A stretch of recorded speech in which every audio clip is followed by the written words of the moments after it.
Hey y'all! Today we're going back to the basics to do a technique video on how to English braid, or braid with 3 strands. This video comes in 4 parts, so you can skip ahead to the part you need help with, or you can watch the whole thing.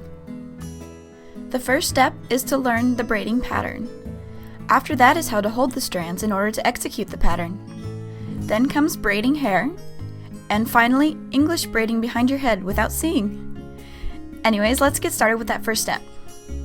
You're going to need 3 long strands of string, ribbon, or something similar, and some way to hold one end of the braid as you make it. Now begin by holding all 3 strands separate. Identify the strand on the left and bring it over the strand in the middle. It is now the new middle strand, and the other is the new left strand. Take the right strand now, and also bring it over the middle strand so the 2 switch places. And that's the whole of the pattern. Continue weaving left over middle, right over middle, and you will see the braid start to form. Now let's focus on how to hold the strands in order to execute this pattern cleanly. There's more than one way to do this, but I'll show you mine first so you can have an in-depth look at how I do braids in my videos. In my right hand, I hold the right strand with my pinky, ring, and middle fingers. With my index finger and thumb, I pinch the middle strand. I hold the left strand with my left pinky, ring, and middle fingers as well.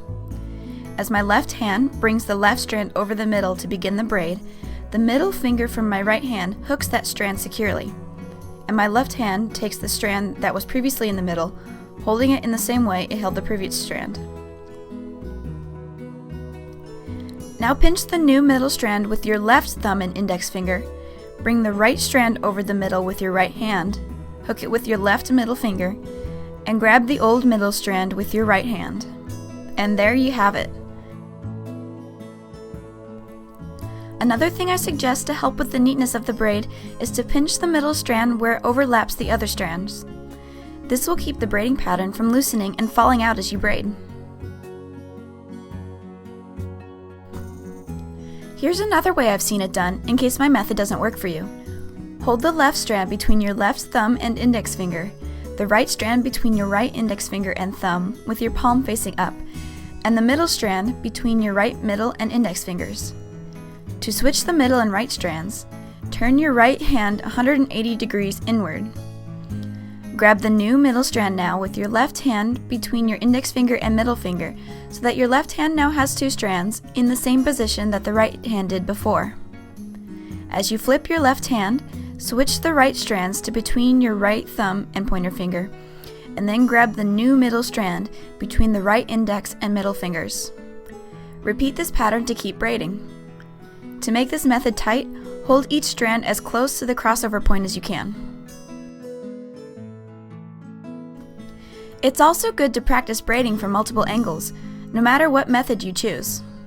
Try in a downward direction like I just showed previously, to the side like this, upwards, and any other way you can think of. This will go a long way towards helping you do any braid style, as the braids don't always go down the middle of the back of your head. It will also help your fingers learn to be nimble and will train your mind to know the pattern instinctively. Eventually you won't have to think about what to do next, and there will be less chance of screwing up conceptually. Now let's move on to step 3, braiding hair. This will require some extra practice because strands in hair braids will fall apart if not held well.